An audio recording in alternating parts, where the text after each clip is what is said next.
네, 어느덧 6월 마지막 주일입니다. 한 해의 절반이 갔습니다. 상반기 동안 너무나 고생하셨습니다. 또 남은 하반기에도 하나님께서 은혜 부어주실 줄 믿습니다.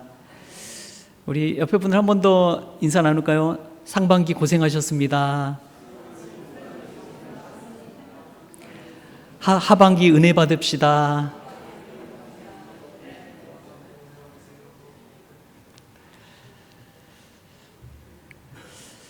기상학자 에드워드 로렌츠가 발견한 자연에서 어떤 한 현상을 발견했는데요. 브라질의 나비 날개짓이 텍사스에서 태풍을 일으킬 수도 있다라는 유명한 이야기를 했죠. 이 말을 한마디로 나비 효과라고 그렇게 이야기했습니다. 아주 작은 변화가 시간이 지나면서 예측 불가능한 엄청난 결과를 가져올 수 있다라는 그러한 이야기를 자연현상을 통해서 이야기한 것이지요. 오늘 본문 말씀에 나온 이 니고데모라는 한 사람이 예수님을 만난 사건도 그와 같습니다. 예수님을 만남으로 나비 효과가 일어나서 이 작은 만남이 니고데모의 인생을 완전히 바꿔 버렸습니다.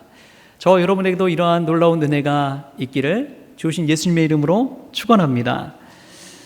오늘 이 니고데모에 관한 이야기를 하면서 성령으로 난 사람이란 제목으로 하나님 말씀 나누려고 합니다. 니고데모는 당대 사내들인 공의회 회원이었습니다.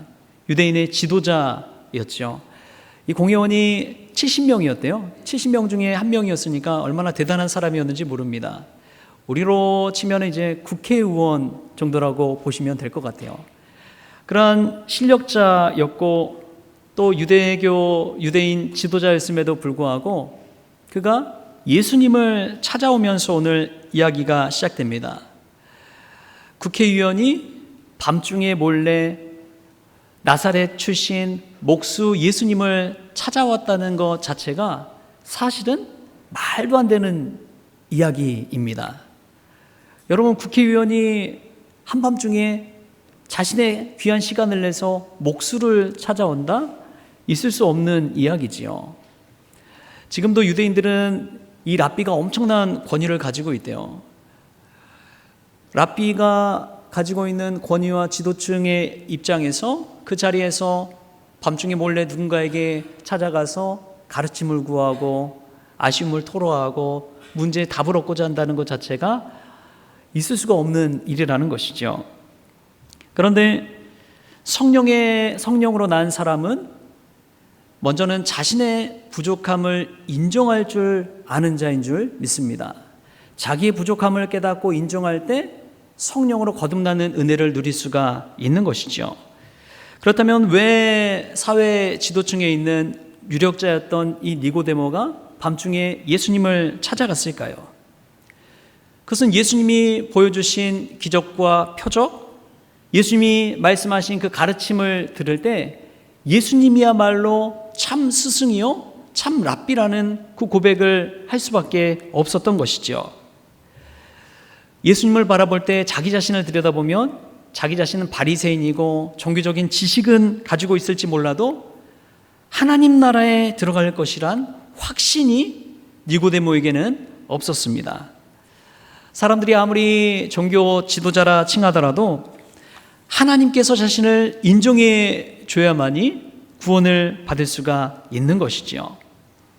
그런데 어떤 사람이 구원의 은혜를 누리느냐? 자신의 부족함을 인정할 줄 아는 사람이 하나님의 놀라운 구원을 받을 수가 있다는 것이지요.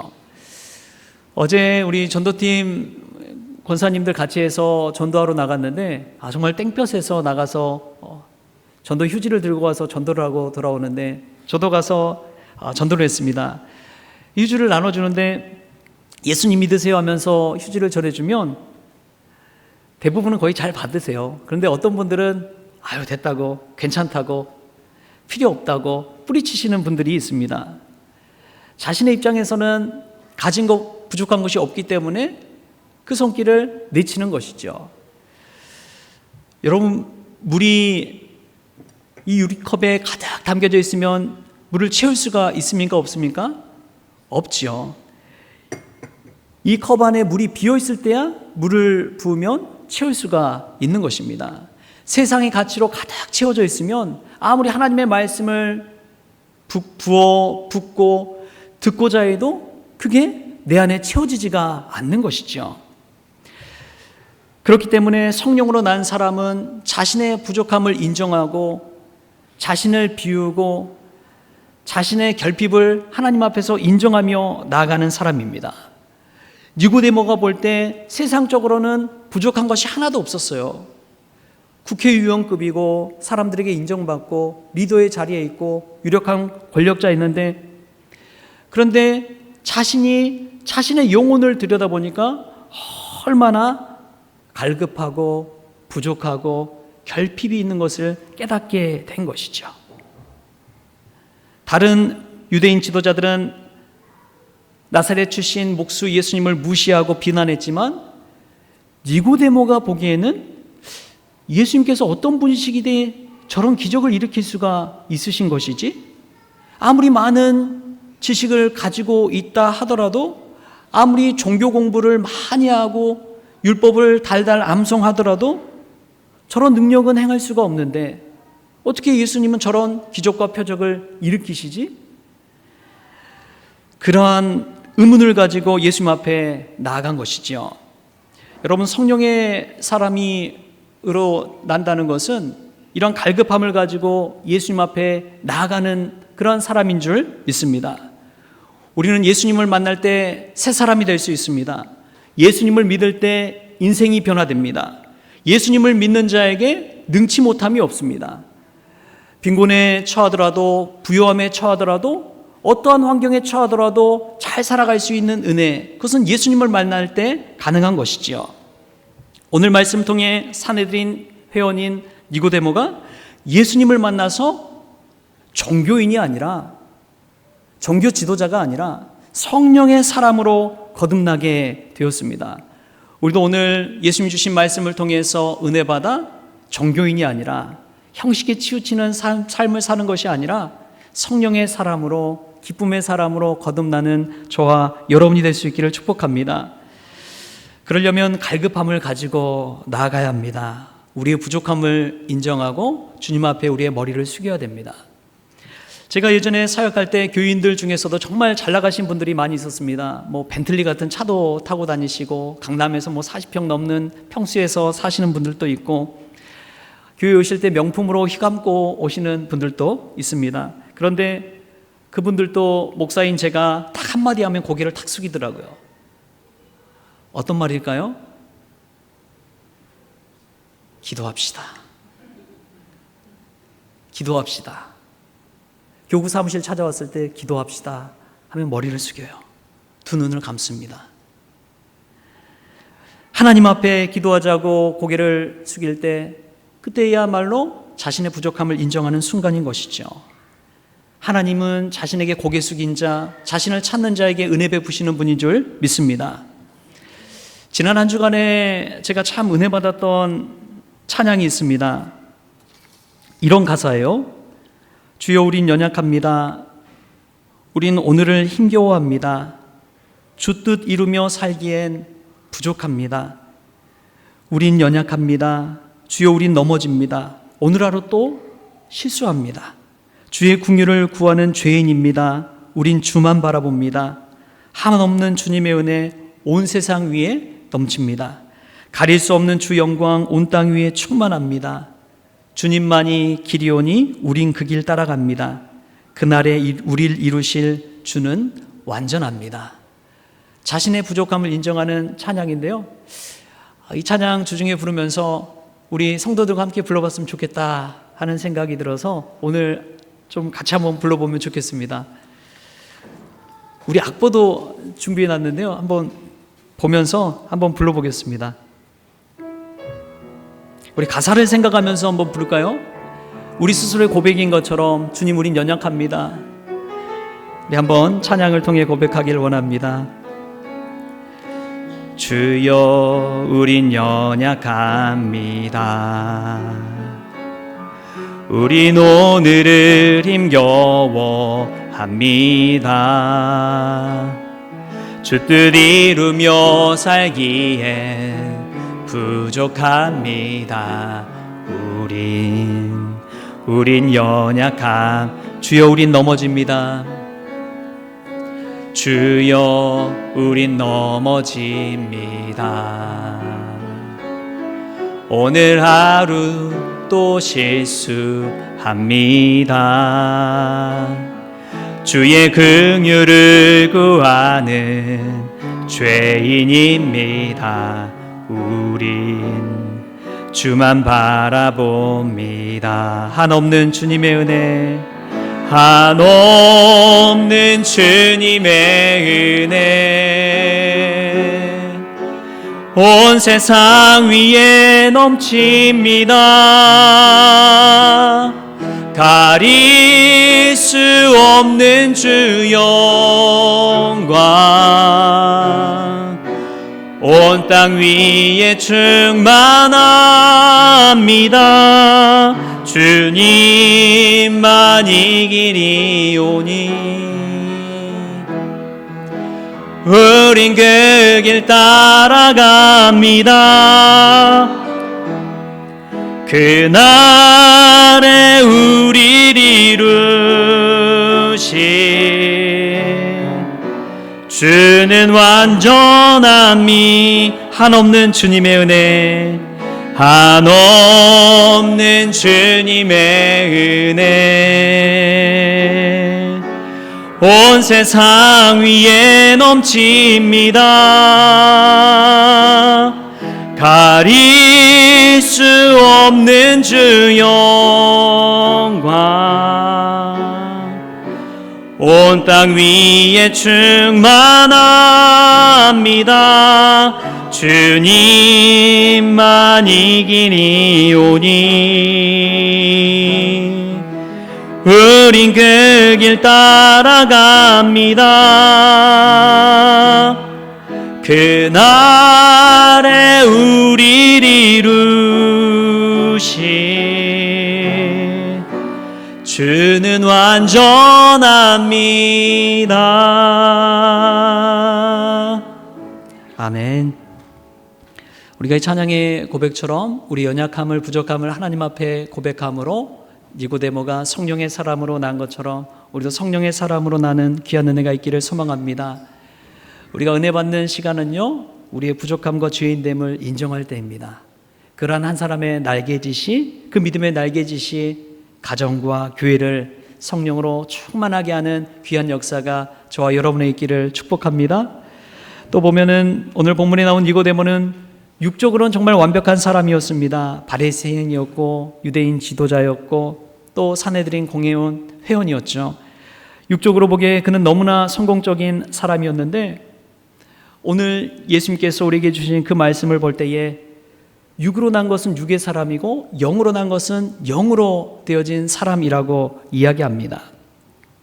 신분, 혈통, 유전자, 그것이 중요한 것이 아니에요. 믿음으로 말씀으로 약속의 자녀가 되는 것이 중요합니다. 오늘 내가 예수님을 믿음으로 새 사람이 되었다면 그것이야말로 믿음으로 약속의 자녀가 된 것인 줄 믿습니다. 목사아들, 장로아들, 권사아들이라고 다 믿음 생활 신실하게 하는 것이 아닙니다. 신은 죽었다고 말한 사람이 있지요. 누굽니까? 신은 죽었다. 프리드리히 니체가 그런 말을 했죠. 신은 죽었다. 그런데 니체는요, 독일 작센주의 목사의 아들로 태어났습니다. 그 어머니가 엄청난 신실한 기독교인입니다.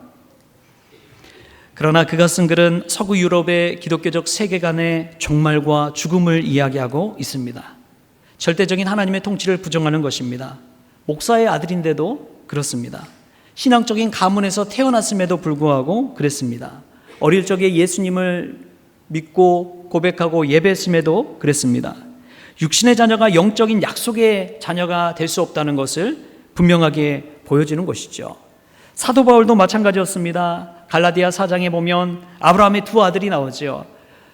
아브라함의 첫째 아들이 누굽니까? 여종 하갈에게서 난 이스마엘이잖아요.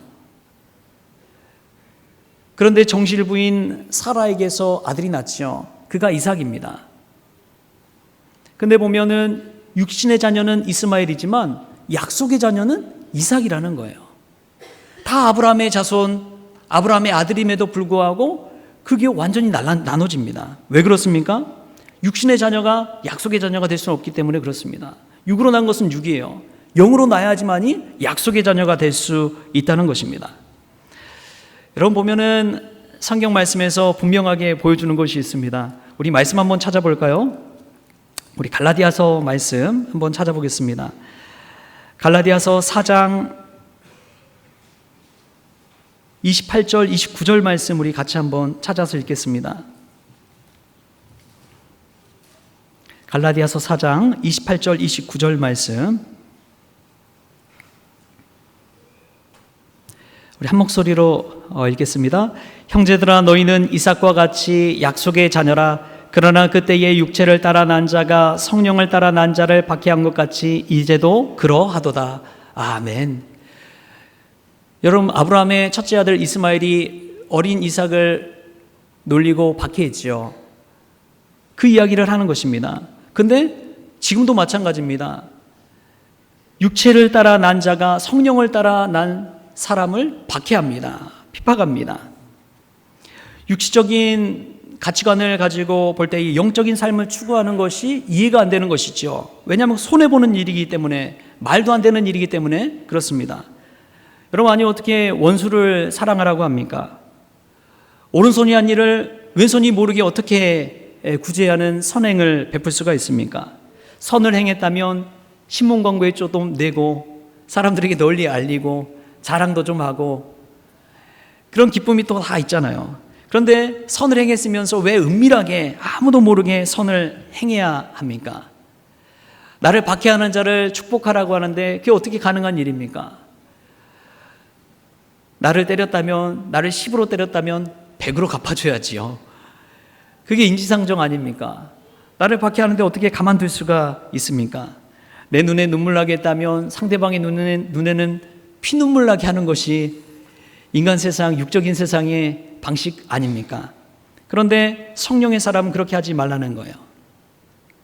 성령으로 난 사람은 오른손이 한 일을 왼손이 모르게, 오리를 가자고 하면 심리를 가고 겉옷을 달라고 하면 속옷까지도 내어주는 성령의 사람으로 살라는 것입니다. 성령께서 사랑하라고 하면 사랑하는 사람이 성령의 사람입니다. 성령께서 마음에 감동 주셔서 순종하라고 하면 순종하는 사람이 성령으로 난 사람입니다. 성령께서 용서하라고 하면 용서하는 것이 성령으로 난 사람입니다. 그런데 우리는 어떻습니까? 육신을 따라 살아가고 있지는 않습니까? 내 마음과 감정과 기분 따라서 살아가고 있지는 않습니까? 육신은 자신을 자랑하게 만듭니다. 육체의 자랑은 보여지는 것이에요. 그 보여지는 것이 자꾸만 우리의 마음을 빼앗기게 만들어 버립니다. 그러나 성령의 사람은 보이지 않는 영원한 것을 사모하는 사람입니다. 성령의 사람은 이 땅 가운데 삶이 아니라 영원한 하늘나라를 바라보면서 살기 때문에 그렇습니다. 저도 참 육적인 사람임을 지난 주간에 깨달았습니다. 지난 주간에 이제 하도 더워가지고 기도원에 가면 로덴 카페라고 있어요. 거기가 이 커피값도 싸고 이 에어컨도 틀어주고 시원합니다. 그래서 기도원 카페에 가서 말씀을 준비하려고 딱 올라갔는데 거기서 주문하려고 하는데 거기 일하시는 권사님이 저보고 딱 그러시는 거예요. 성원교회 담임 목사님 맞으시죠? 아니 어떻게 하셨냐고. 아, 네 맞습니다. 아, 교회가 너무나 아름다워요. 그러면서 알아봐 주시고 인사하시더라고요. 근데 제 기분이 어땠을까요? 굉장히 으쓱해지더라고요. 아, 내가 이렇게 유명한 사람이었어? 아, 나를 알아봐 주는구나. 아, 그런 마음이 드니까 좀 뭔가 된 것처럼 그런 마음이 들더라고요. 그런데 여러분, 성령의 사람이라는 것은 사람의 칭찬에 들뜨고 그런 인생이 아니라 하나님의 칭찬에 들뜨는 사람인 줄 믿습니다. 내 이름 석자 알려지는 것보다 예수님이 높임받고 예수님을 자랑하게 되고 예수님을 칭찬하게 되는 것, 그런 삶의 사람이 성령의 사람인 줄 믿습니다. 예수님은 니고데모를 볼 때 영의 그 깊은 가르고를 다 하셨습니다. 그가 신앙생활은 잘하고 있는 것 같지만, 형식적으로는 완벽한 것 같지만, 예수님이 보시기에는 그 마음 한 구석에 공허함이 있는 거예요. 예배는 드리고 율법은 지키고 말씀 따라 산다고 하지만 그 마음 심령 가운데 그 무엇도 채워줄 수 없는 공허함이 있는 것입니다. 신앙생활에 기쁨이 없어요. 형식만 남아 있는 것이죠. 성공한 것 같지만 그 성공이 사람들이 볼 때에 우러러 볼 만한 것이지만 하나님이 볼 때에 아무것도 아니라는 것을 깨닫게 되는 것입니다.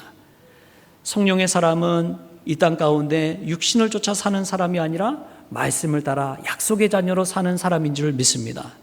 여러분, 한 주간을 살아가면서 내가 어떤 곳에 더 마음을 쏟고 있는지 자신을 한번 들여다보십시오.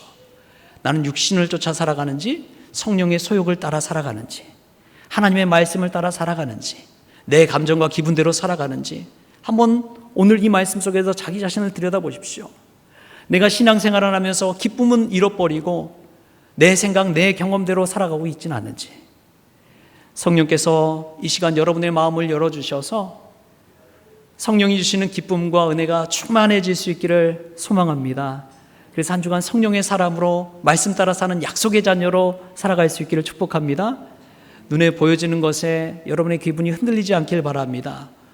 하나님 주신 말씀에 여러분의 마음이 고정되어서 그 말씀이 여러분들의 삶을 인도해가는 성령의 사람 될 수 있기를 축복합니다. 그래서 니고데모가 변화되잖아요. 밤중에 몰래 찾아왔던 니고데모가 나중에는 어떻게 변화되느냐? 예수님의 그 십자가의 죽음 장례 때에 예수님에게 장례용품을 들고 찾아옵니다. 그것은 용기 없이는 불가능한 일이에요. 사람들 다 보는데 사람들이 보든 안 보든 나는 예수님을 위해서 이 일을 감당할 거야. 책임을 감당할 거야. 나는 예수님의 제자야. 나는 예수님의 사람이야. 사람들은 의식하지 아니하고 오직 예수님 생각하면서 그 일을 감당하게 되잖아요. 하나님의 말씀과 약속의 자녀로서 변화되었기 때문에 그렇습니다. 저와 여러분이 그러한 사람 될 수 있기를 축복합니다. 사람들이 보든 안 보든 말씀 따라 사는 그런 약속의 자녀, 성령으로 난 사람들 될 수 있기를 바랍니다. 또 보면은 오늘 8절에 성령으로 난 사람이 어떤 특징을 가지고 있는지 우리에게 알려주고 있습니다. 오늘 8절 말씀, 우리 요한복음 3장 8절 말씀 같이 한번 읽어보겠습니다. 시작. 바람이 임의로 불매 내가 그 소리는 들어도 어디서 와서 어디로 가는지 알지 못하나니 성령으로 난 사람도 다 그러하니라. 아멘. 성령은 헬라어로 푸뉴마라고 하는데 바람도 푸뉴마입니다. 똑같은 단어를 써요. 성령은 바람과 같다라는 것이죠. 그럼 바람은 눈에 보입니까? 안 보입니까? 안 보이지요. 바람은 나뭇잎이 흔들리는 것을 보고 야, 바람이 부는구나. 또 바람이 오면은 우리 촉각의 얼굴의 느낌으로 아는 것이지요. 마찬가지로 성령으로 난 사람은 눈에 보이지 않는 성령의 인도하심을 따라 살기 때문에 세상 사람들이 볼 수도 없고 이해할 수도 없는 그런 영적인 삶을 살아가는 것입니다. 또 바람의 특징은 늘 움직입니다. 바람은 이리저리 왔다 갔다 움직여요. 성령의 사람도 마찬가지입니다. 늘 움직입니다. 마음에 감동 주시는 대로, 은혜 주신 대로 움직입니다. 내 뜻대로 움직이는 것이 아니라 성령께서 바람 불게 하시면 그 바람 따라서 장벽도 넘고 국경도 넘고 자유롭게 떠돌아다니는 것이죠. 성령의 사람은 그렇기 때문에 편견과 선입견이 없습니다. 차별과 전통을 넘어서 성령께서 주시는 대로 복음을 증거하게 되는 것입니다. 우리가 전도할 때도 그렇잖아요. 저 사람은 전도해도 복음을 받아들이지 않을 사람이야. 아무리 전도해도 소용없어. 우리 스스로 그냥 판단해버리고 전도를 시도조차도 하지 않습니다. 근데 성령께서는 그렇지 않다는 거예요. 성령의 바람이 어디에나 불듯이 어떤 사람이든지 복음의 역사, 복음 증거라는 그러한 은혜를 주시는 분이 성령님입니다. 육신의 사람은 전통과 율법을 쫓아 살아가지만 성령의 사람은 세상이 감당할 수 없는 참 자유함을 가지고 살아갑니다.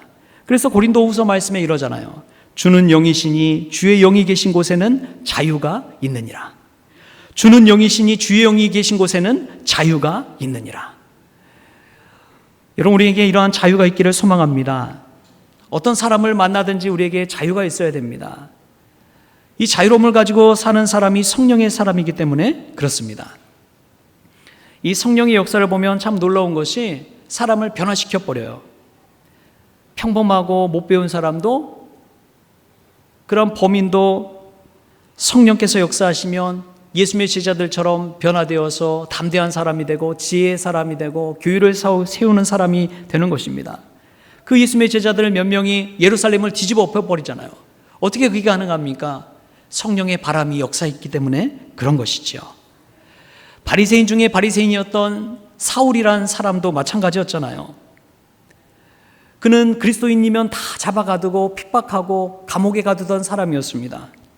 그런데 그 바울이 이방인의 사도가 되어서 로마까지 가서 복음을 증거하다 순교했잖아요. 어떻게 그런 일이 있을 수 있습니까? 성령의 바람을 타고 날아올랐기 때문에 그렇습니다.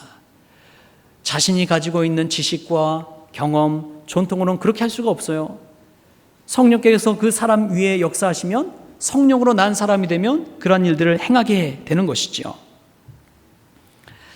여러분, 바람은 또 어디에나 붑니다. 산 위에도 불고 계곡에도 불고 시원한 나무 그늘 밑에도 바람은 붑니다. 저는 이것이 참 좋더라고요. 사맘의 음침한 골짜기를 할지라도, 거기를 걸은다 할지라도 거기에도 성령의 바람이 불 줄 믿습니다. 여러분의 가정이 죽어가고 있습니까? 거기에도 성령의 바람이 불 줄 믿습니다. 여러분의 자녀가 믿음을 저버리고 세상 따라갑니까? 그곳에서도 성령의 바람은 불 줄 믿습니다. 여러분, 이것이 은혜입니다.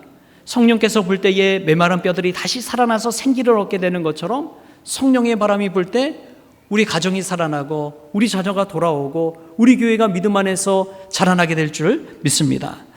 죽어가는 사람, 죽어가는 교회, 죽어가는 가정이 성령의 바람이 불기만 한다면 하나님께서 생동하는 교회, 살아 역사하는 가정으로 세워주실 줄 믿습니다. 저는 교회마다 다시 기도의 바람이 불었으면 좋겠습니다. 기도에 열심을 냈으면 좋겠어요. 교회마다 이 은혜의 바람이 불었으면 좋겠습니다.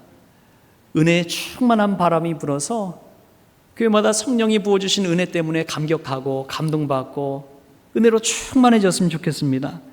저는 교회마다 이 찬송의 바람이 울려 퍼졌으면 좋겠습니다. 그 찬송에 힘입어서 찬송 소리가 이전처럼 웅장해지고 하나님이 주신 은혜 때문에 감격해서 큰 소리로 찬양하지 않고는 견딜 수 없는 그러한 찬송의 바람이 교회마다 불었으면 좋겠습니다. 요즘 전도를 안 해요. 교회도 전도 안 하는 교회가 너무나 많습니다. 그런데 성령께서 전도의 바람을 불어넣어 주셔서 모든 교회가 정말 영혼 구원에 진력하는 그러한 교회가 되었으면 좋겠습니다. 여러분 가정에도 성령의 바람이 불었으면 좋겠습니다. 바람이 불 때 다 뒤집어 엎잖아요. 바다에 태풍이 불면은 바다에 있던 많은 것들이 뒤집어 엎어진다고 합니다. 그렇게 해서 다시금 생기를 얻게 되고 양분을 얻게 되고 물고기도 이 먹이를 얻게 된다는 것이죠. 여러분, 우리의 마음 심령이 가라앉아 있습니까? 침체되어 있습니까? 성령의 바람이 부어서 다 뒤집어 엎어주시기를 소망합니다. 그래서 정말 생기 넘치는 믿음의 삶을 살았으면 좋겠습니다. 말씀 한 절을 들어도, 찬송가 한 장을 부르더라도, 기도할 때 두 손을 모으고 두 눈을 감을 때 성령님께서 나와 함께 하심을 체험하게 되는 그 은혜가 있기를 바랍니다. 성령께서 이 시간 저희들의 마음 심령 가운데 그러한 바람 부어주시기를 원합니다. 그리고 무엇보다도 이 성령의 바람은 어디로 갈지 모릅니다. 어디로 불어서 어디로 가는지 몰라요. 저는 이것이 참 은혜구나 생각이 들더라고요. 어디로 갈지 모른다는 것은 앞으로 어떻게 될지 모른다는 거예요. 저와 여러분의 모습이 지금 어떤 모습일지라도 성령의 바람이 분다면 우리는 앞으로 어떤 사람이 될지 모릅니다. 소년 다윗, 목동 다윗이 형제들과도 어울리지 못하는 그런 무시받던 막내 다윗이 성령의 바람이 불고 은혜를 입으니까 이스라엘의 가장 위대한 왕이 되어버렸습니다. 요셉도 마찬가지죠. 미디안의 종으로 팔렸는데 생사를 알 수 없는 그런 상황 가운데 놓였는데 하나님께서 늘 함께 하시니까 그가 나중에 애굽의 총리가 되어서 가족도 살리는 것뿐만 아니라 애굽을 살리잖아요. 애굽 주변에 있는 여러 나라를 살리는 그런 삶을 살게 됩니다. 어떻게 될지 모르는 거예요. 저와 여러분의 인생도 마찬가지라고 믿습니다. 지금이 어렵고 힘들다 할지라도 여러분 나중에 하나님이 어떻게 쓰실지 몰라요. 하나님께서 성령의 바람을 부어주시면 우리가 어떻게 될지 모르는 것입니다. 저는 저희 교회도 마찬가지고 우리 가정들도 마찬가지라고 믿습니다. 성령의 바람이 불 때 우리는 어떻게 될지 모릅니다. 어디로 갈지 몰라요. 하나님께서 역사하시면 우리가 어떻게 변화될지 모릅니다. 이것이 하나님이 주신 은혜입니다. 성령으로 난 사람은 그와 같습니다. 지금은 부족하고 연약할지 몰라요. 지금은 남노하고 빈곤할지 몰라요. 지금은 어리석고 부족할지 모릅니다. 성령의 바람이 역사하시면 완전하신 주님께서 우리를 세워주시고 인도해 주시고 가정도 살려주시고 자녀도 인도하여 주실 줄 믿습니다. 자녀가 결혼했는데 아이가 없는 그러한 가정이 있습니다. 그러나 성령께서 역사하시고 은혜 주시면 태문을 열어주시고 자녀도 선물로 허락하여 주실 줄 믿습니다. 저에게 남몰래 찾아와서 기도 부탁하시는 분들이 계세요. 결혼했는데 7년이 넘었는데 자녀가 없어요. 자녀를 선물로 달라고 기도하는 거예요. 여러분, 성령의 바람이 불면 그 가정에도 자녀가 생길 줄 믿습니다. 여러분, 저는 그렇게 믿습니다. 교회는 성령의 바람이 불 때 다시금 생동감이 넘치고 생기가 넘치고 은혜가 넘치고 기쁨이 충만해질 줄 믿습니다. 교회 오는 것이 기다려지는 거예요. 성령께서 그러한 바람을 불면 그와 같습니다. 저에게도 그러한 성령의 바람, 그 바람이 교회에도 가정에도 저와 여러분에게도 불어서 앞으로 어떻게 될지 모르는 그러한 은혜의 삶, 은혜의 사람들 될 수 있기를 축복합니다. 니고데모가 그렇게 되잖아요. 니고데모가 성령으로 난 사람이 되잖아요. 그처럼 오늘 말씀 가운데 저와 여러분에게 성령께서 마음에 말씀의 은혜를 주셔서 자기의 부족함을 인정할 줄 아는 사람, 육신이 아니라 영의 자녀로, 약속의 자녀로 말씀 붙들고 사는 사람, 바람과 같이 어디서 와서 어디로 갈지 모르는, 앞으로가 어떻게 될지 모르는 그러한 희망의 사람, 그러한 사람이 저와 여러분이 될 수 있기를 주신 예수님의 이름으로 축원합니다. 기도하시겠습니다. 주신 하나님 감사합니다. 오늘도 성령으로 난 사람 되기를 원합니다. 먼저 하나님 앞에 나의 죄인됨을, 나의 부족함을 인정하며 나아갑니다. 하나님 말씀 붙들고 약속의 자녀로 살기를 소망합니다. 바람이 어디로 갈지를 모르는 것처럼 앞으로 내 인생이 하나님의 붙드심 따라 어떻게 될지를 모르는 그 인생, 열린 인생, 소망의 인생인 줄 믿습니다. 주님, 니고데모처럼 종교인이 아니라 성령의 사람으로 거듭나는 은혜를 여기 머리 숙인 모든 성도들이 되어지게 하여 주옵소서. 감사하며 예수님의 이름으로 기도하옵나이다. 아멘. 우리 찬송가 216장 부르시면서 준비한 예물 하나님 앞에 올려드리겠습니다.